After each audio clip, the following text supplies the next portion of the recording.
Minute के लिए अब इस वीडियो को कोई भी स्किप नहीं करेगा। आज हम लोग 25 फैब का फर्स्ट शिफ्ट का पेपर जो है अटेम्प्ट करने वाले प्रीवियस ईयर क्वेश्चंस का, और हम लोग सारे क्वेश्चन को एक साथ देखेंगे। और आज हम देखो शर्ट और पहन के आए, पूरी बॉडी वॉडी एकदम उभर के दिख रही है, तो मस्त 30 मिनट के लिए कोई भी नहीं हिलेगा। पेन कॉपी लेकर के बैठ जाओ या सिर्फ फोन ही लेकर के बैठ जाओ और सिर्फ पैटर्न एनालाइज करने की कोशिश करना कि जी मेंस किस लेवल का क्वेश्चन पूछता है। आप लोगों को खुद समझ में आ जाएगा कि सर जो बात बोलते हैं कि भैया जो बात बोलते हैं कि यार ज्यादा इजी क्वेश्चन रहते हैं, इतना डरने वाली बात नहीं है, क्या वो सही है या गलत है। तो जल्दी से डिस्कस करते हैं। पहले क्वेश्चन से स्टार्ट करेंगे। गिवन बिलो द स्टेटमेंट जो है असर्शन रीजनिंग का क्वेश्चन दिया हुआ है, देखते हैं। The escape velocity of the planet A and B are same but A and B are of unequal मास।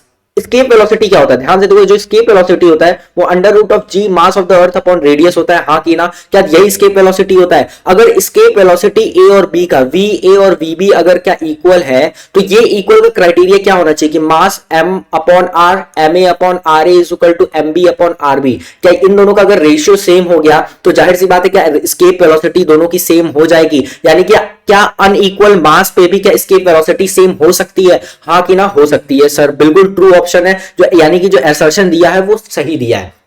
लेकिन उस असर्शन का जो ट्रू है उसका रीजन क्या दिए रखा है? The product of their mass and radius must be same, मतलब इसका प्रोडक्ट सेम होना चाहिए ना यार। ये रीजन जो दिया है ये फॉल्स दिया है। जो रीजन है स्केप वेलोसिटी सेम होने का, वो रीजन क्या है ये दे रखा है। तो क्या assertion A is true but reason जो दिए रखा है वो नॉट करेक्ट है। A is correct but R is not correct. क्या C option will be correct option होगा? हाँ ना बोलना पड़ेगा। जल्दी से अगले क्वेश्चन की तरफ बढ़ जाते हैं। सेकंड क्वेश्चन की तरफ अपने बढ़ते हैं। सेकंड क्वेश्चन की तरफ। अरे यार मैच द कॉलम है, देखो ये क्वेश्चन छोड़ने का मन है बट जाहिर सी बात है। अब देखो क्या चाहिए तुमको, अगर जो बच्चा यूनिट एंड डायमेंशन पढ़ा वो इजीली उस क्वेश्चन को कर लेगा। और मैथ्स द कॉलम की एक ट्रिक होती है कि यार तुम ऑप्शन को ना एलिमिनेट करते चले जाओ। तो मान लो कि अगर मान लेते हैं रेयर केस में अगर हम यहाँ पे होते ना गरीब बच्चे, एज अ गरीब बच्चे हमें प्लैंक कांस्टेंट का जो है ना डायमेंशन नहीं आ रहा होता, तो हम क्या करते? पहले लीनियर मोमेंटम का निकालते हैं। लीनियर मोमेंटम क्या एमवी होता है, यानी कि M L T minus one होता है। यानी कि क्या लीनियर मोमेंटम का M L T minus one क्या ये जो है ऑप्शन नंबर वन होता? करेक्ट, हाँ की ना? और ध्यान से देखो इलेक्ट्रिक पोटेंशियल में करंट जरूर आता, तो देखो क्या fourth option will be correct electric potential में करंट आता।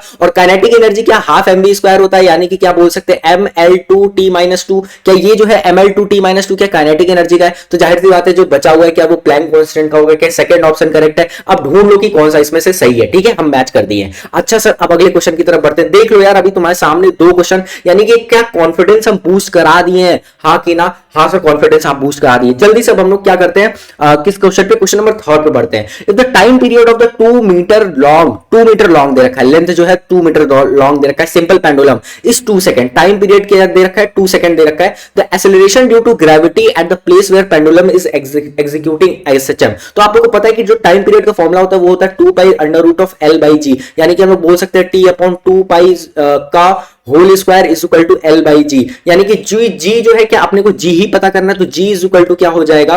4 pi square L upon T square हो जाएगा। क्या आपने को टाइम दे रखा है, क्या आपने को लेंथ दे रखा है, क्या वैल्यू पुट करके क्या जी निकाल सकते हो और ऑप्शन निकाल सकते हो। हम फिर से बोल रहे हैं कैलकुलेशन हम नहीं करेंगे, हमको बस सॉल्विंग दिखानी है, आप लोग को सॉल्यूशन तक पहुंचाना है। तीसरा क्वेश्चन हो गया। चौथे क्वेश्चन पे जल्दी से जंप करते हैं।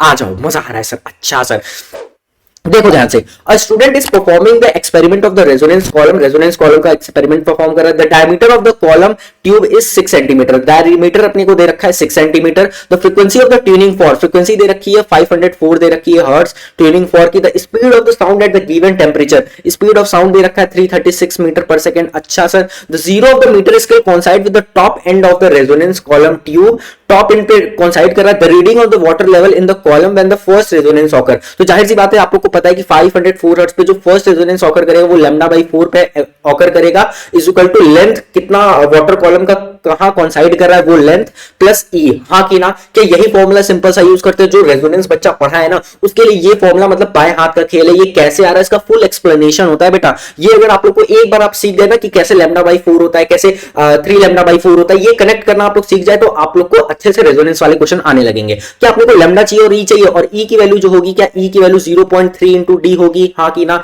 ई इज इक्वल टू क्या 0.3 इंटू डायमीटर अपना क्या है 6 सेंटीमीटर दे रखा है, क्या ये 1.8 हो जाएगा? क्या ई की वैल्यू आ गई। अब अपने को क्या लैम्डा की वैल्यू निकाल सकते हो। लैम्डा इज इक्वल टू क्या हो जाएगा? वेलोसिटी अपॉन फ्रीक्वेंसी हो जाएगा। वेलोसिटी दे रखा है 504 और फ्रीक्वेंसी दे रखी है अपनी सॉरी वेलोसिटी कितना है 300 तीन तीन छह है और फ्रीक्वेंसी कितनी है 504 है। क्या लेमडा निकल गया, क्या ई निकल गया, क्या एल निकाल सकते हो यार? अरे यार कितना सिंपल क्वेश्चन था। क्या क्वेश्चन नंबर 4 हो गया? ये आ जाओ क्वेश्चन नंबर 5 के ऊपर, जल्दी से कूदते हैं क्वेश्चन नंबर 5 के ऊपर। देखो ध्यान से, in an octagon ABCDEFGH of equal side what is the sum of, इसका सम चाहिए अपने को। अच्छा सर इसका सम चाहिए, तो इसका सम चाहिए तो आप क्या करो, इसको जो है कनेक्ट करा दो, ओ से हर पॉइंट को कनेक्ट करा दो, ओ से हर पॉइंट को कनेक्ट करा दो, ओ को हर पॉइंट से कनेक्ट करा दो। तो देखो ध्यान से क्या होगा, AO plus OB is equal to AB। याद रखना ट्रायंगल लॉ लगा रहे हैं, ध्यान से याद रखना ट्रायंगल लॉ लगा रहे हैं। और फिर उसके बाद AO plus OC is equal to AC, triangle law. AO plus OD is equal to AD, triangle law. AO plus OE is equal to AE, फिर OA plus OF is equal to AF, हाँ की ना। OA plus OG is equal to AG, OG SNOG, अच्छा OG OH is equal to क्या AH होगा। Triangle law फिर से बोल रहे हैं, हो गया ठीक है। 1 2 3 4 5 6 7। अच्छा अब इस क्या करो, सारों को ऐड कर दो। क्या ये 7 टाइम्स ऑफ AO आएगा और ये पूरी क्वांटिटी आएगी, और ये वाली जो पूरी क्वांटिटी को जब ऐड करोगे ये OA के इक्वल ही होगा। और अपने को क्या चाहिए, क्या यही वाली वैल्यू चाहिए यार, इसको हम लोग x मान लेते हैं। और इन सारों को सम करोगे तो क्या ये x के ही इक्वल आएगा, और अपने को क्या x ही चाहिए, तो x इज इक्वल टू क्या 8 टाइम्स ऑफ AO होगा, और x is equal to 8 times of AO की AO वेक्टर की वैल्यू दे रखी है 2i cap plus 3j cap minus 4k cap, हाँ की ना। क्या मल्टीप्लीकेशन कर सकते हो, 16i cap plus 18j cap, sorry 24, एक second, 24j cap minus 32k cap. क्या यही ऑप्शन सही है? नीचे ढूंढ लो, वही ऑप्शन सही होगा। और ये सारा AO के इक्वल कैसे आया यार, आप लोग को पता होगा कि AO plus OB plus OC plus OD plus OE plus OF plus OG plus OH जो होता है वो 0 के इक्वल होता है। तो जब इसके इक्वल इधर के लेके आओगे OA को, तो क्या इन सारे की value minus time of OA के इक्वल होगी। हम लोग माइनस को निगलेक्ट करके डायरेक्ट यहाँ पे OA लिख सकते हैं, तो क्या 8 टाइम्स ऑफ OA हो जाएगा। जो ऑक्टागन रूल पढ़ा है उसको पता होगा, फटाक से टाइम वेस्ट नहीं करेंगे, आगे बढ़ेंगे। ऑक्टागन रूल वेक्टर जाके अच्छे से पढ़ के आओ। अच्छा सर आपकी बात समझ में आ गई सर। क्वेश्चन नंबर 6 पे आते हैं जल्दी से सर, 6 पे, क्वेश्चन नंबर 6 पे। अच्छा sir, 2 satellites A and B of mass 200 kg and 400 kg are revolving around the earth at the height of 600 kilometre. Height of A दे रखा है 600 किलोमीटर, और हाइट ऑफ B दे रखा है अपने को, हाइट ऑफ बी दे रखा है 1600 किलोमीटर रिस्पेक्टिवली। अपने को टाइम पीरियड ए और टाइम पीरियड बी बताना है, और फाइनली अपने को टीबी माइनस टीए बताना है। अरे यार क्या टीए और टीबी निकाल लोगे, तो क्या टीबी माइनस टीए निकाल लोगे? तो ध्यान से देखो, जो टाइम होता है वो क्या, ध्यान से देखो, जो वेलोसिटी होता है क्या वो डिस्प्लेसमेंट अपॉन टाइम के इक्वल होता है। तो time is equal to displacement upon velocity हो जाएगा। और ये जो सैटेलाइट है क्या वो अर्थ के ही इर्द गिर्द घूम रही है, तो क्या गोल गोल चक्कर काटने में, गोल गोल चक्कर काटने में क्या 2πr होगा यार डिस्प्लेसमेंट उसका, या डिस्टेंस जो होगा वो 2πr होगा। और जो उसकी वेलोसिटी होगी, क्या अर्थ के अंडर में अगर वो सैटेलाइट चक्कर काट रहा है तो क्या वेलोसिटी जो होगी क्या एस्केप वेलोसिटी की इक्वल होगी, यानी कि G_me/r की इक्वल होगी। हाँ ना बोलना पड़ेगा। This will be time period of A, और ये जो होगा रेडियस ऑफ A, और ये भी क्या होगा, रेडियस ऑफ B होगा, A होगा। और टाइम पीरियड ऑफ B निकालने के लिए क्या 2πrb upon under root of G_me/rb होगा। हाँ ना बोलना पड़ेगा भैया। अब बस RA और RB निकाल लो। मास ऑफ द अर्थ अपने को दे रखा हुआ है, और बस RA और RB निकाल लो। तो RA क्या होगा, RA होगा, देखो RA का जो हाइट है वो 600 किलोमीटर दे रखा है, और इसमें हम लोग अर्थ के रेडियस को भी ऐड करेंगे, क्योंकि हम लोग जब ये फॉर्मूला लगाते हैं, याद रखना यार, वो फॉर्मूला जो होता है सेंटर टू सेंटर होता है, ठीक है, सेंटर टू सेंटर लेते हैं। तो आरए क्या अपना आ गया, और फिर आरबी अपने को चाहिए होगा, तो कितना होगा वो, ध्यान से देखो, आरबी की हाइट दे रखी है 1600 प्लस रेडियस ऑफ द अर्थ यानी कि 6400 किलोमीटर, हाँ कि ना। तो आरए आ गया, आरबी आ गया, mass of the earth already दे रखा है। क्या टीए और टीबी निकाल सकते हो, क्या कैलकुलेट करके निकाल लोगे, और क्या फाइनली टीबी माइनस टीए भी निकाल लोगे। निकाल करके कैलकुलेशन खुद से कर लो। हम फिर से बोले, हम केवल सॉल्यूशन दिखाना, सोच लो। कैलकुलेशन अगर छोड़ दो तो ये क्वेश्चन कितना ईजी है आप लोगों के लिए। जल्दी से आते हैं अगले क्वेश्चन के ऊपर। कौन सा क्वेश्चन नंबर, जल्दी से देख लेते हैं। क्वेश्चन नंबर अपना नहीं दिख रहा है यार, क्वेश्चन नंबर, चलो आओ करते हैं ना, छोड़ो हटाओ। देखो, A 5 volt battery is connected across the x और वाई, एक्स और वाई के बीच में जो है 5 वोल्ट बैटरी जो है कनेक्टेड है। Assume D1 and D2 to be a normal silicon diode. ये जो D1 और D2 दे रखा है इस नॉर्मल सिलिकॉन डायोड है। Find the current supply by the battery if the positive terminal of the battery is connected to the point X। ये जो है पॉजिटिव टर्मिनल X पे कनेक्टेड है, यानी कि बड़ा वाला साइड प्लस, ठीक है। अब देखो, ये जो डायोड है ये फॉरवर्ड बायस में, ये जो है रिवर्स बायस में है। तो जो रिवर्स बायस होगा इसमें जो होगा करंट जो होगा जीरो होगा। क्यों? क्योंकि ये बैटरी के अपोज में है। जो बैटरी के सपोर्ट में जो डायोड होगा उसी में करंट फ्लो होगा। तो 5 ओम में जो होगा करंट जीरो हो जाएगा। और ध्यान से देखो, अब बस अपने को एक ही फॉर्मूला लगाना है, R is equal to V by I. ध्यान से देखो, जो रेजिस्टेंस है केवल इसमें ही करंट फ्लो होगा, तो रेजिस्टेंस जो दे रखा है वो 10 दे रखा है। अब करंट जो है अपने को वही करंट बतानी है, और अपनी जो वोल्टेज होगी 5 वोल्ट तो जा रही है, लेकिन जो सिलिकॉन डायोड होता है ना वो 0.7 वोल्ट अपने अंदर यूटिलाइज कर लेता है। ये आप लोग को वैल्यू पता होनी चाहिए कि जो सिलिकॉन डायोड है ये काफी फेमस भी है, लेकिन ठीक है। तो 0.7 वोल्ट वो कंज्यूम करता है, तो 5 माइनस 0.7, तो करंट कितना हो जाएगा 5 माइनस 0.7 अपॉन 10। क्या करंट आप लोग निकाल सकते हो? बस करंट निकालो और ऑप्शन ढूंढ लो कि कौन सा ऑप्शन करेक्ट है। अब क्वेश्चन नंबर 8 पे मूव करते हैं, फटाक से क्वेश्चन नंबर 8 पे मूव करते हैं। स्टेटमेंट 1 और स्टेटमेंट 2 दे रखा है, बताना है find below the two statement कि कौन सा स्टेटमेंट ट्रू है और कौन सा स्टेटमेंट फॉल्स है। देखो ध्यान से, स्टेटमेंट 1 देखते हैं। Speed signal of 2 kilohertz is used to modulate a carrier signal of 1 megahertz, यानी कि जो फ्रीक्वेंसी दे रखा है मॉड्यूलेटिंग सिग्नल की वो 2 किलोहर्ट्ज दे रखी है, और जो कैरियर सिग्नल है उसकी फ्रीक्वेंसी दे रखी है, frequency of the carrier signal 1 megahertz दे रखी है। ठीक है, इसको हम लोग जल्दी से किलोहर्ट्ज में कन्वर्ट कर लेते हैं, तो ये क्या हो जाएगा 1000 किलोहर्ट्ज। ठीक है, क्योंकि बाद में काम आएगा। अब अपने को दे रखा है bandwidth requirement for the signal is 4 kilohertz. बताना है कि ये स्टेटमेंट ट्रू है कि नहीं। अगर मॉड्यूलेटिंग की फ्रीक्वेंसी ये है, कैरियर की फ्रीक्वेंसी ये है, तो बैंडविड्थ फ्रीक्वेंसी जो होगी वो 2 टाइम्स ऑफ मॉड्यूलेटिंग फ्रीक्वेंसी होती है। ये आप लोग पढ़े होंगे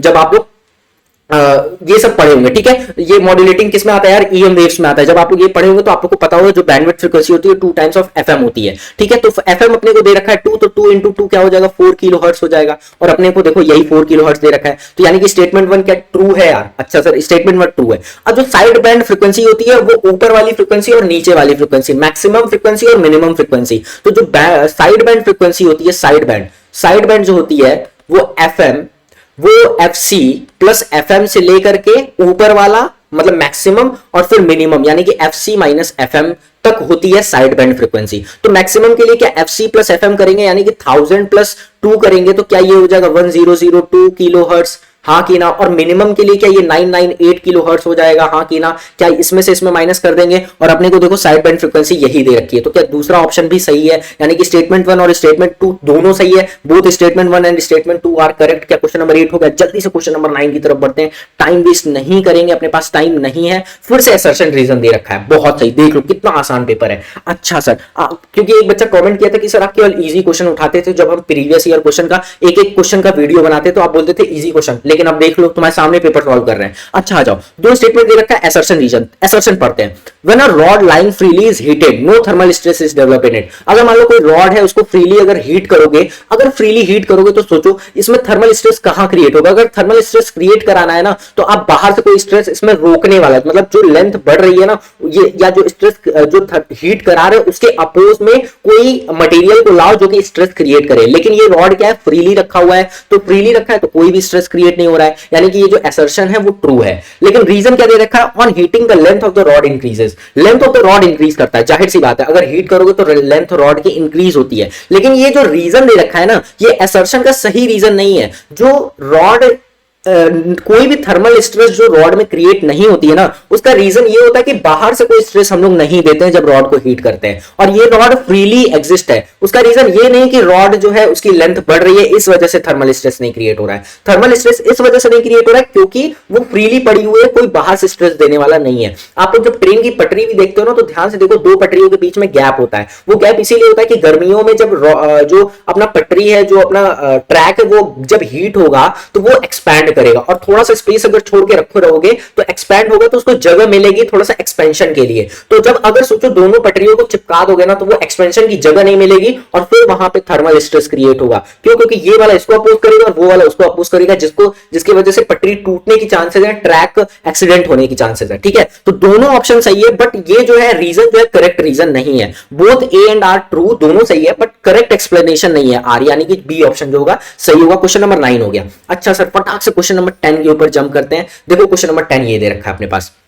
देखो, the current I at time t is equal to 0 and time t is equal to infinity respectively for the given circuit। Time t is equal to 0 पे क्या करंट होगा और time t is equal to infinity पे, तो फटाक से time t is equal to 0 पे current निकालते हैं। तो जब time t is equal to 0 पे हम बात करेंगे तो यानी कि इंडक्टेंस में कुछ हुआ ही नहीं, यानी कि ये ओपन की तरह काम करेगा, ओपन की तरह काम करेगा। ओपन की यानी कि बाहर वाले तार को भूल जाओ। अच्छा, भूल जाते हैं तो क्या अपने जो इक्विवेलेंट रेजिस्टर बनेगा वो ये बनेगा, इक्विवेलेंट जब इसको हम बनाएंगे तो वो ये बन जाएगा। अच्छा सर, बीच में जो होगा ईएमएफ ये दे रखा है, बीच में ईएमएफ ई दे रखा है, और ये बन जाएगा this will be 5, this will be 1, this will be 5, this will be 4। अच्छा, ये दोनों क्या हो जाएगा, सीरीज में हो जाएगा, यानी कि दिस विल बी बिकम 6, और ये दोनों सीरीज में हो जाएगा, दिस विल बिकम 9, और फिर ये दोनों जो होगा आपस में पैरेलल में हो जाएगा, तो 1/r is equal to 1/6 plus 1/9, ये जो होगा आर इक्विवेलेंट होगा। और अपने को अगर आर इज इक्वल टू क्या होता है, वी बाई आई होता है, तो अपने को अगर करंट चाहिए तो करंट इज इक्वल टू क्या हो जाएगा, वी बाई आर हो जाएगा। ध्यान से देखो, जो वोल्टेज दे रखा है वो ई दे रखा है, और आर इक्विवेलेंट क्या आप लोग यहां से निकाल सकते हो, तो बस निकाल के वैल्यू पुट करो, time T is equal to 0 पे अपना क्या आ गया, करंट आ गया। देख लो कौन सा ऑप्शन सही है। अब अपने को क्या चाहिए, time T is equal to infinity पे, फटाक से आते हैं, time T is equal to infinity पे, time T is equal to infinity पे अपने को करंट चाहिए। अच्छा, करंट चाहिए, ध्यान से देखो, ये जो सेटअप है, ये जो सेटअप है हम यहाँ पे time T is equal to infinitive के लिए बना रहे हैं। ध्यान से देखो, जब time T is equal to infinitive की बात करोगे ना, तो ये इंडक्टेंस जो होगा काम पूरा हो चुका है, पूरा इंडक्टर फुल हो चुका है, और ये जो होगा क्लोज की तरह काम करेगा, ये जो होगा क्लोज की तरह काम करेगा। और ये जब क्लोज की तरह काम करेगा तो ध्यान से देखो, यहां पे जो होगा, यहां पे प्लस ई पोटेंशियल जनरेट होगा, और यहां पे 0 होगा, और यहां पे 0 होगा, और यहां पे 0 होगा। आ रही है बात समझ में कि नहीं आ रही है? तो अब अपने देखो, जो इक्विवेलेंट जब ये क्लोज, मतलब ये जो समझ लो ना, ये ऐसे एक्ट करेगा, हम दिखाते हैं। जो इंडक्टर है क्लोज की, मतलब ये प्लेन वायर की तरह एक्ट करेगा जब फुल्ली चार्ज हो जाएगा इंडक्टर। एसी हम पढ़ा के रखे हुए हैं, जाके प्लेलिस्ट जल्दी से चैनल पे सर्च कर लो यार, पूरा एक्सप्लेन करने का टाइम नहीं है अपने पास। अच्छा सर, जल्दी से 30 मिनट में खत्म करना है पूरा एक्सप्लेनेशन। तो इंडक्टर जो होगा time T is equal to infinity पे, वो जो होगा एक प्लेन वायर की तरह एक्ट करेगा, time T is equal to 0 पे ओपन की, और time T is equal to infinity पे प्लेन वायर की तरफ। क्या बोल रहे हैं ये हर बच्चे को समझ में आ रहा होगा जो एसी पढ़ के रखा हुआ है। तो ये क्या हो जाएगा, 5, ये 1, ये 5, ये 4। अच्छा सर, आपकी बात समझ में आ गई। अब इसका जब हम लोग इक्विवेलेंट बनाएंगे, टाइम वेस्ट होगा। याद रखना, जो 1 और 4 है ये दोनों पैरेलल में हो जाएंगे। कैसे, देखो यहाँ पे 0 होगा, यहाँ पे ई होगा। करंट इलेक्ट्रिसिटी में आप लोग ये डिफरेंस लगाना सीखे होगा, और यहाँ पे 0 है, यहाँ पे भी 0 है। तो देखो, जो 1 ओम है वो 0 और 0 के बीच में है, जो 4 ओम है वो भी 0 और 0 के बीच में है, बट जो दोनों 5 है वो 0 और ई के बीच में है, यानी कि ये दोनों क्या हो गए, पैरेलल में हो गए, और ये दोनों भी आपस में पैरेलल में हो गए। और ये 5, देखो 5 और 5 पैरेलल में हो गए, यानी कि 1/5 बना देते हैं यार, फटाक से, टाइम वेस्ट कर रहे हैं। देखो बना देते हैं हम। देखो, ये जो 4 है ऊपर होगा, ये जो है 1 ये होगा, ये दोनों जो है पैरेलल में कनेक्ट होंगे, 1 और 4।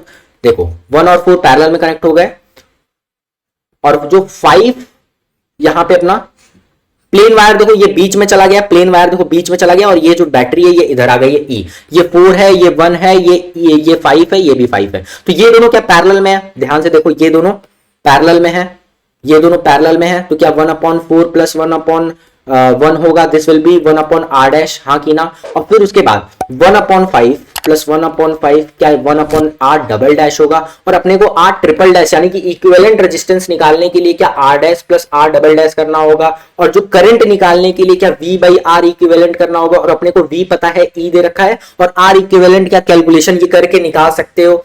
कैलकुलेशन नहीं कर रहे हैं, फटाक से आगे बढ़ रहे हैं, क्वेश्चन नंबर 11 पे बढ़ रहे हैं। क्वेश्चन नंबर 11 आ जाओ, ये क्वेश्चन नंबर 11 दे रखा है। अच्छा सर, ये जो है वर्नियर स्क्रू गॉज का क्वेश्चन है, जल्दी से देखते हैं हम लोग, मतलब प्रैक्टिकल फिजिक्स से अपना क्वेश्चन है। The pitch of the screw gauge is 1 mm, pitch दे रखा है अपने को, स्क्रू गॉज का पिच 1 mm दे रखा है। अच्छा sir, and there are 100 division, अपने को 100 डिवीजन दे रखा है। डिवीजन कितना है, 100 डिवीजन। तो फटाक से टाइम वेस्ट मत करो, और फटाक से इसका क्या निकालो, लीस्ट काउंट निकालो, यानी कि 1/100 हो जाएगा। This will become 0.01 mm। क्या लीस्ट काउंट आ गया? हाँ सर, लीस्ट काउंट क्योंकि निकालना ही है। When nothing is put into between the jaws, अगर कुछ भी यहां पे पुट अगर नहीं है ना, तो zero of the circular scale lies 8 division below the reference line. मतलब अगर कुछ भी नहीं है ना, तो वो जो उसका रेफरेंस पॉइंट है ना, वो बिलो, वो क्या है, सर्कुलर स्केल के 8 डिवीजन बिलो है। मतलब जो रेफरेंस लाइन है वो नीचे है, नीचे यानी कि पॉजिटिव 0 एरर है, पॉजिटिव 0 एरर। मतलब अगर जो रेफरेंस लाइन है वो अगर नीचे है ना, तो ध्यान से देखो, जो रेफरेंस लाइन की वैल्यू है वो बढ़ रही है, तो वो पॉजिटिव 0 एरर है। और अगर बोले कि बिलो नहीं है, ऊपर है ना, तो ऊपर घुमाओगे तो रेफरेंस लाइन की वैल्यू घट रही है, ठीक है, नेगेटिव साइड में घट रही है, तो उसको हम लोग बोलते हैं नेगेटिव 0 एरर। तो यहां पे पॉजिटिव 0 एरर दे रखा है, और 8 डिवीजन। तो हम लोग निकालेंगे जो पॉजिटिव 0 एरर है, पॉजिटिव 0 एरर वो होगा 8 इंटू लीस्ट काउंट, और लीस्ट काउंट अपना क्या दे रखा है, 0.011 दे रखा है। तो 8 इंटू 0.001, ठीक है, दिस विल बिकम 0.08। ये जो है अपना पॉजिटिव 0 एरर है। अब अपने को क्या बोला है, ये हो गया एरर की बात। मतलब जो भी निकालोगे वैल्यू ना उसमें ये एरर आना ही आना है, तो उसको सब्ट्रैक्ट कर लेंगे हम लोग। When a wire placed between the jaws the first linear scale division is clearly visible while 72 division on a circular scale coincide with the reference line the radius of the wire is, यानी कि अपने को radius of the wire चाहिए। अच्छा sir, मतलब अपने को जो लेंथ होगी ना वायर की, जो लेंथ होगी मतलब जो दोनों मोटाई होगी वायर की ना, वो मोटाई जो होगी वो metre scale reading plus circular scale reading into least count के इक्वल होगी। जो मीटर स्केल रीडिंग है, ध्यान से देखो, when a wire is placed between the jaws, मतलब जो मीटर स्केल की रीडिंग है ना, वो पिच स्क्रू गॉज का ऑलरेडी दे रखा है, वो 1 mm है।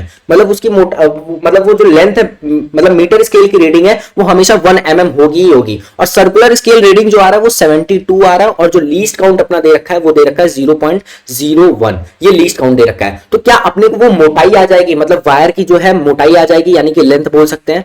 यानी कि ये जो लेंथ आई वायर की वो बेसिकली डायमीटर है वायर का, हाँ कि ना, क्योंकि वायर को बीच में रख रहे हो दोनों स्क्रू गॉज के, तो जाहिर सी बात है जो स्क्रू गॉज काउंट करेगा वो डायमीटर होगा, हाँ कि ना। और ये जो डायमीटर आया ना, ये एरर के साथ आया। क्यों? क्योंकि पहले से वो जो स्क्रू गॉज था वो पॉजिटिव 0 एरर पे था, जो कि 0.08 था। तो अपने को ट्रू वैल्यू जब चाहिए होगी ना, तो इसमें से जो डी आया है उसमें से हम लोग 0.08 को सब्ट्रैक्ट कर देंगे। आ रही है बात समझ में कि नहीं आ रही है? तो जो वैल्यू आएगी वो अपनी क्या होगी, डायमीटर होगी, और वो जो होगी वो ट्रू वैल्यू होगी, ट्रू वैल्यू, यानी कि इसमें कोई भी एरर नहीं है। ये अपना डायमीटर आ गया। लेकिन अपने को रेडियस बोला, अरे यार रेडियस के लिए क्या डायमीटर बाई 2 कर देते हैं, हाँ कि ना, तो बस हो गया, तो रेडियस आ गया वैल्यू। देख लो कितना सिंपल क्वेश्चन है, स्क्रू गॉज पे कितना सिंपल क्वेश्चन। अगर आप लोग को प्रैक्टिकल फिजिक्स पे क्वेश्चन नहीं आ रहा है तो नीचे कमेंट करो, हम प्रैक्टिकल फिजिक्स पे पूरा एक वीडियो बना देंगे जिसमें वर्नियर कैलिपर, स्क्रू गॉज सबका एक्सप्लेनेशन अच्छे तरीके से करेंगे, ताकि आप लोग एग्जाम में आराम से क्वेश्चन कर पाओ। तो आप लोग ऑप्शन चेक कर लेना कौन सा ट्रू है। अब हम लोग क्वेश्चन नंबर 12 पे पढ़ेंगे।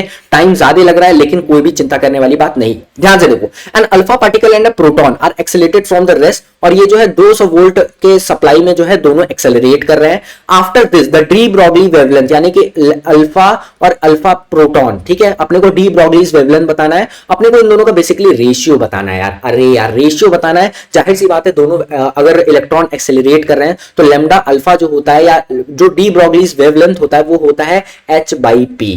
यह क्या होता है, h/p होता है। और अपने को पता है कि lambda is equal to h/p, और p की वैल्यू जो होती है वो अंडर रूट ऑफ 2m/qv के इक्वल होती है। हाँ ना बोलना पड़ेगा भैया। आ रही है बात समझ में? अच्छा सर, क्या मोमेंटम जो होता है वो 2m/qv के इक्वल होता है, तो हम लोग बोल सकते हैं h upon under root of 2m/qv, क्योंकि दोनों का एक्सेलरेशन सेम है तो वेलोसिटी भी सेम होगी। तो और ये जो है ये चार्ज ऑफ द अल्फा है, और ये जो है मास ऑफ द अल्फा है, और ये जो होगा ये प्रोटॉन का है, तो this will become h upon under root of 2m proton q proton, और ये वेलोसिटी। और अपने को क्या चाहिए, lambda proton upon lambda alpha. तो जब इसको हम लोग सॉल्व करेंगे तो ये वैल्यू क्या आएगी, अंडर रूट ऑफ, देखो जब इसको कैलकुलेशन करेंगे तो ये वाला अपॉन ये वाला, ठीक है, तो ये अपॉन ये आएगा, यानी कि ये वाला ऊपर आ जाएगा। कैलकुलेशन करना है यार, अब देख लो तुम लोग, क्यू अल्फा वी, जिसका कैलकुलेशन अच्छा अपॉन अंडर रूट में 2m proton q proton v। अब ध्यान से देखो, m alpha upon m proton is equal to क्या होता है, ठीक है, ये होता है 1/4 के इक्वल। और जो चार्ज होता है, charge of alpha upon charge of proton, ये होता है 1/2 के इक्वल। बस अब क्या करना है, यहीं पे ये वैल्यू पुट कर दो और lambda proton upon lambda alpha की वैल्यू आ जाएगी। ये रिलेशन यार काफी फेमस रिलेशन, स्टार्टिंग से हम लोग पढ़ते हुए आ रहे हैं, फटाक से निकालो। और यहाँ पे देखो, ध्यान से देखो, एम अल्फा की जगह हम लोग क्या लिख सकते हैं, 4 times of M alpha is equal to M proton, ठीक है, यानी कि एम प्रोटॉन की जगह, एक सेकंड, ये रेशियो हम लोग गलत लिख दिए, ठीक है, ये 4/1 होगा, 4/1, ठीक है, 4/1, और ये होगा 2/1, एक सेकंड, 2/1, ठीक है। तो ये जो होगा एम अल्फा जो होगा वो M alpha is equal to 4 times of M proton होगा, ठीक है, M alpha is equal to 4 times of M proton. तो एम अल्फा की जगह क्या लिख सकते हो, 4 टाइम्स ऑफ एम प्रोटॉन लिख सकते हो, और यहाँ एम प्रोटॉन पहले से, तो क्या एम प्रोटॉन से एम प्रोटॉन कैंसिल, तो यहाँ ऊपर केवल 4 बचेगा, और यहाँ पे क्या 2 बचेगा, फिर से वही करना है, ठीक है, क्यू ये वाला क्यू प्रोटॉन जो है कैंसिल हो जाएगा, 2 टाइम्स ऑफ क्यू प्रोटॉन बचेगा सिर्फ क्यू, और बस lambda P upon lambda alpha निकाल लो। अरे यार सिंपल क्वेश्चन है यार, ये रिलेशन भी आप लोग के सामने लिख दिए है, फटाक से कर लो। क्वेश्चन नंबर 13 पे हम लोग फटाक से आगे बढ़ते हैं, देख लो कितना सिंपल क्वेश्चन है ये, तो और सिंपल क्वेश्चन।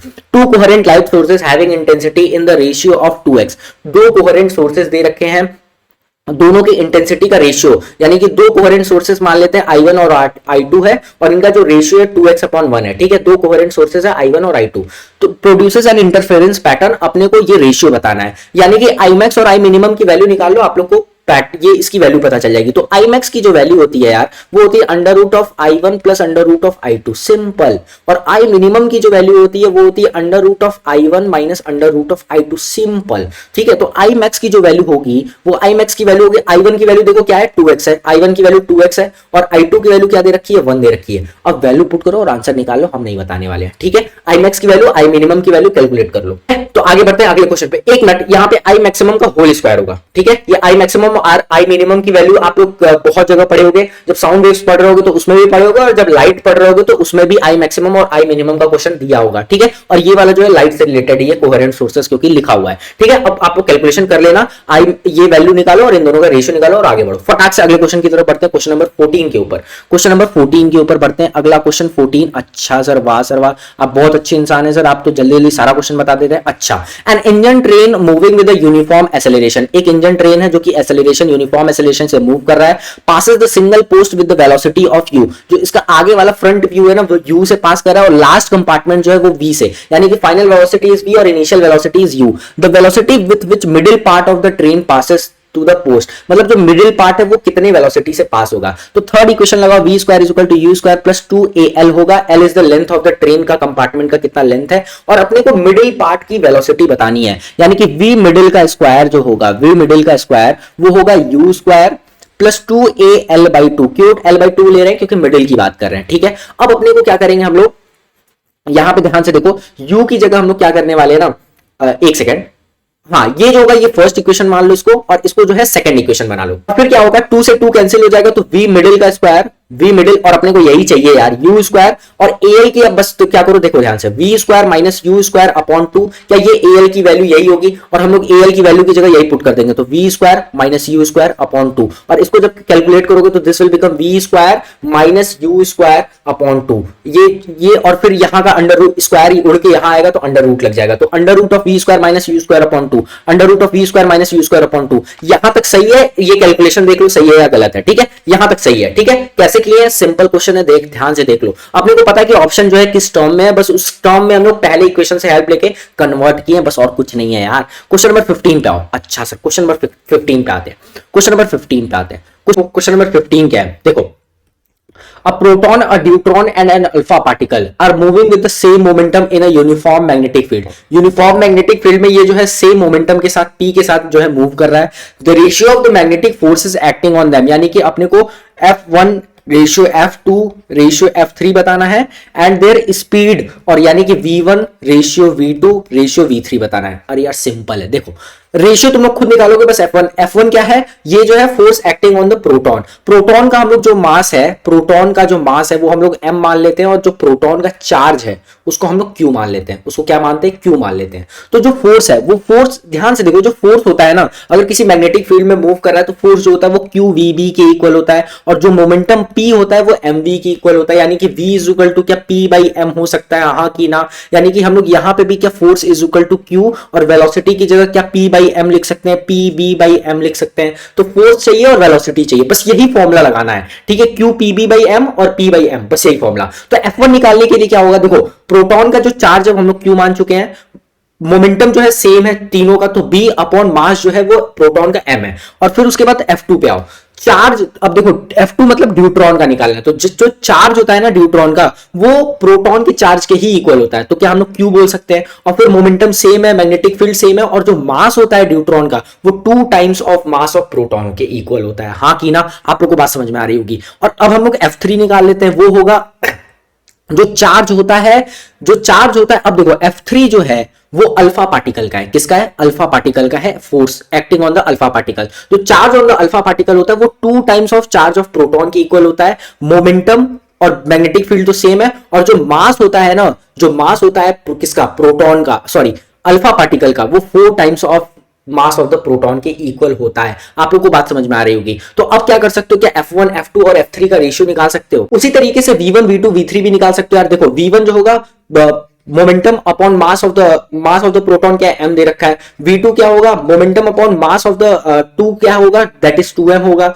यानी कि जो ड्यूटेरियम का मास है वो 2 times of mass of the proton होता है। और v3 क्या होगा, p अपॉन 4m होगा। क्या इन तीनों का और इन तीनों का रेशियो निकाल सकते हो ना यार? क्या इन देखो थे Q P B M M cancel, ये भी कैंसिल, क्या ये 1/2 बचेगा, हाँ कि ना? तो क्या ये 1 रेशियो, देखो 1 रेशियो 2 रेशियो 1/2 बचेगा। और ये वाला भी देख लो अपने हिसाब से, ये क्या P P M M cancel, और ये फिर ये कितना बचेगा, this will become what, this will become 2 ये बचेगा, ठीक है। तो दिस विल बिकम 1 रेशियो 1/2, हाँ कि ना? बस हो गया। अब देख लो, कैलकुलेट कर लो कौन सा ऑप्शन सही है, देख लो अपने हिसाब से, ठीक है। कैलकुलेशन अभी इसमें करना है। रेशियो देखो ये 1/2 के फॉर्म में नहीं है, ऊपर नीचे घुमाते रहो, ठीक है, अपना घुमा लेना। अच्छा आ जाओ अगले क्वेश्चन पे फटाक से बढ़ते हैं। क्वेश्चन नंबर 16 देखो, magnetic field at 2 point on the axis of the circular coil at a distance, यानी कि अपने को एक सर्कुलर कॉइल दे रखा है, एक मैग्नेटिक फील्ड बतानी है 0.05 मीटर पे और दूसरी बतानी है 0.2 मीटर पे, यानी कि इसको मान लेते हैं 0.2 और इसको मान लेते हैं 0.05। अच्छा,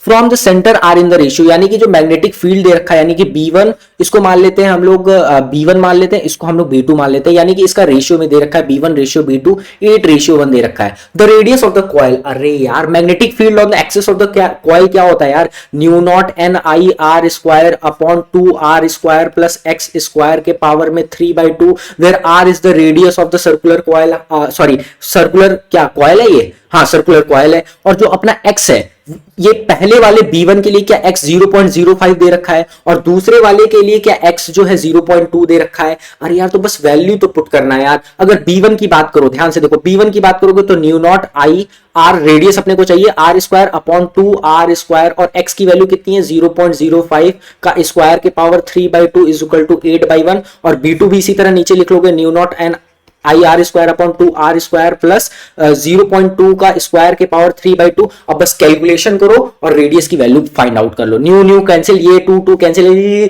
हाँ आर की वैल्यू निकालो। अच्छा क्वेश्चन नंबर 17 पे आते हैं। कैलकुलेशन आप लोग को खुद से करना, आप लोग को ये बात पता है। क्वेश्चन नंबर 17 पे आते हैं फटाक से। क्वेश्चन नंबर 17 कहां गया, हाँ क्वेश्चन नंबर 17, ये देखो क्वेश्चन नंबर 17 ये है।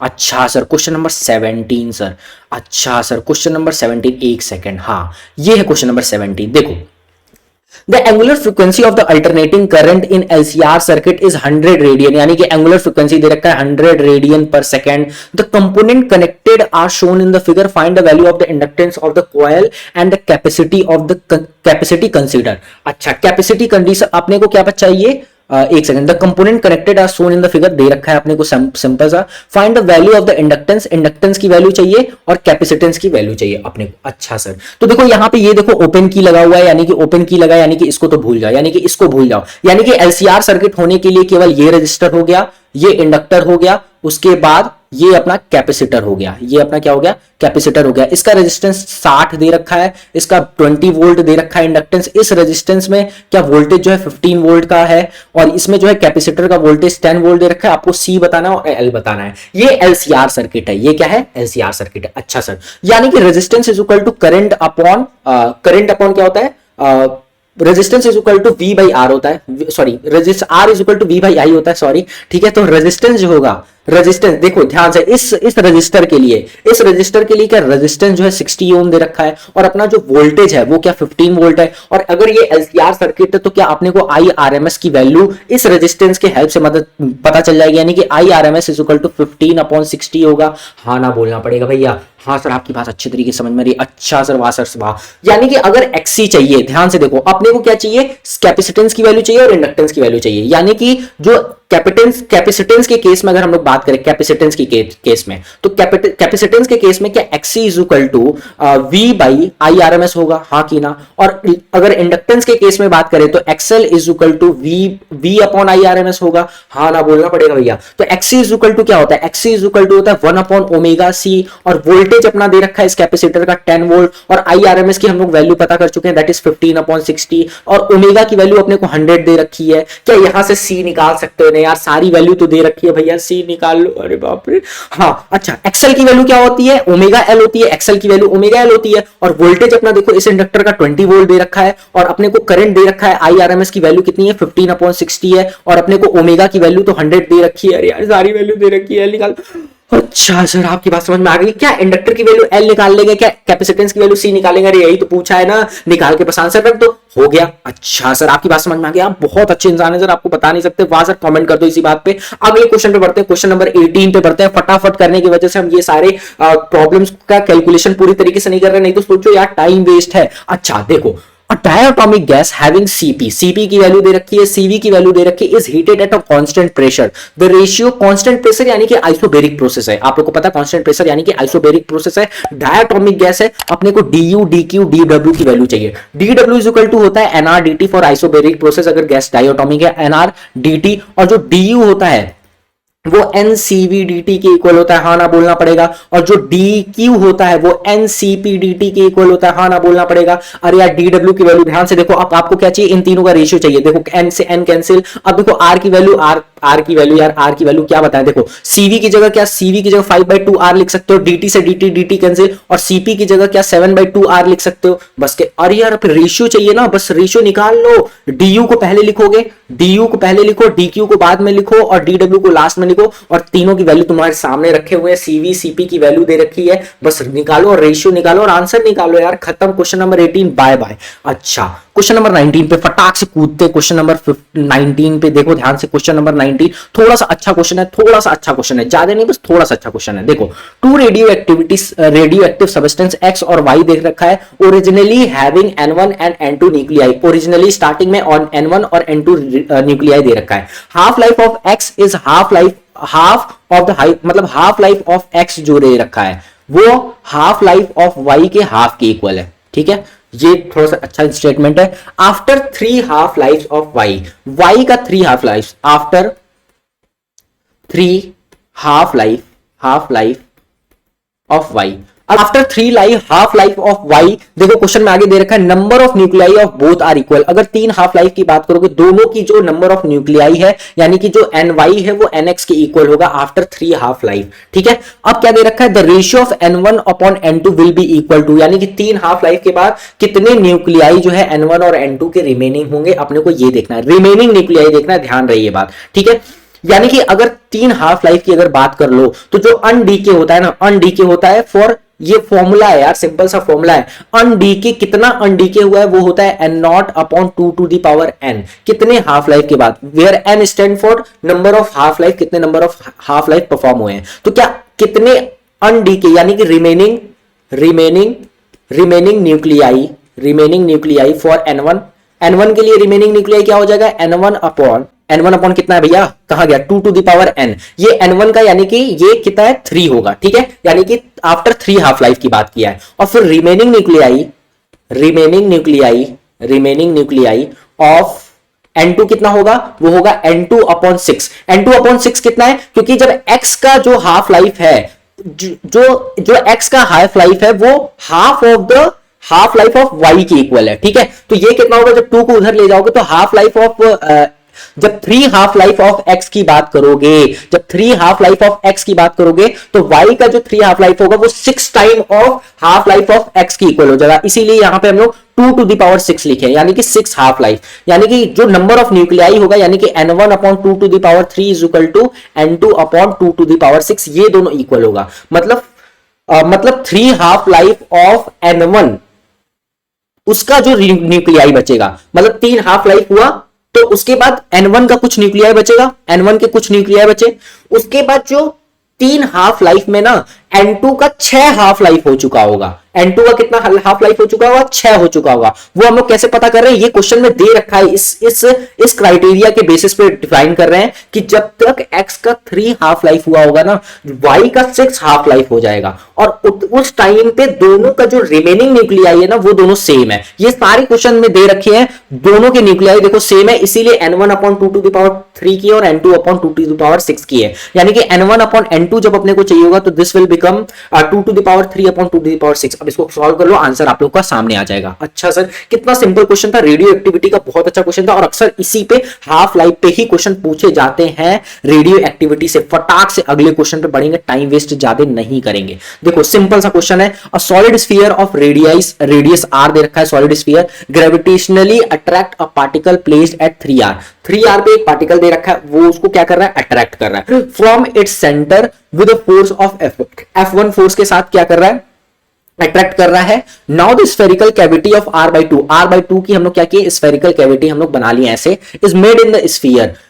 तो जाहिर सी बात है F2 जब आप स्फेरिकल कैविटी बनाओगे इसके अंदर तो क्या F2 कुछ चेंजेस आएगा, मतलब F1 क्या ओरिजिनली है और F2 जो है कैविटी बनाने के बाद है, अपने को क्या चाहिए, F1 रेशियो F2 चाहिए। अच्छा सर, ध्यान से देखो, जो F1 होगा ना वो होगा G(m1m2) यानी कि capital M into small m upon r square, और r की वैल्यू कितनी है, 3r है, ठीक है, 3r का होल स्क्वायर, ये F1 आ गया सिंपल। अब F2 जो आएगा वो F1 माइनस कैविटी, कैविटी की वजह से, ये कैविटी आने की वजह से, देखो ध्यान से, ये कैविटी की वजह से इसके ऊपर ग्रेविटी निकाल लो तो F2 क्या होगा, टोटल ग्रेविटी, टोटल फोर्स कितना आ रहा है माइनस उस कैविटी की वजह से फोर्स कितना आ रहा है, वो F2 हो जाएगा। तो देखो उस कैविटी की वजह से फोर्स कितना आएगा, देखो ध्यान से, G(m/8) F1 minus G(m/8) into small m upon distance between them, यानी कि इस कैविटी का इस मास से डिस्टेंस। ध्यान से देखो, ये वाली डिस्टेंस जो है 2r है और ये वाली जो डिस्टेंस होगी, ये वाली डिस्टेंस ये होगी r/2, तो r अपॉन 2 प्लस 2r जब करोगे तो दिस विल बिकम 5r/2। तो यहां पे जो अपना ये जो डिस्टेंस होगा इन दोनों के बीच का, तो दिस विल बिकम 5r/2 का होल स्क्वायर। क्या यहां से F1 की जो वैल्यू है वो है G capital M/m upon 3r का whole square minus G(m/8) small m upon 5r/2 का होल स्क्वायर, हाँ ना बोलना पड़ेगा। अब ध्यान से देखो, ये हम इसका मास m/8 कैसे लिख दे रहे हैं, ध्यान से देखो, अगर ये स्फीयर है तो पूरे स्फीयर का जो वॉल्यूम होगा ना वो 4/3 पाई r³ होगा, और जो इस छोटे से कैविटी का वॉल्यूम होगा वो होगा 4/3 पाई r अपॉन 2 के पावर 3, यानी कि r³ अपॉन 8। यानी कि देखो ये जो डिफरेंस आ रहा है ना मास का, वो 8 के डिफरेंस में आ रहा है, ठीक है। उसका अगर रेशियो अगर तुम ध्यान से निकालो तो ये 4/3 पाई से पाई कैंसिल, यानी कि जो मास का डिफरेंस आएगा, यानी कि अपर वाला capital M upon m dash is equal to कितना आएगा, 1/8 के इक्वल आएगा, यानी कि हम लोग सॉरी ये जो होगा ये ऊपर चला जाएगा तो दिस विल बिकम 8, ऊपर आ जाएगा 1 यहां आएगा, तो m dash is equal to क्या होगा, कैपिटल M/8 आएगा, ठीक है। हम लोग डेंसिटी से कंपेयर किए हैं डायरेक्टली, क्योंकि डेंसिटी कभी नहीं बदलेगी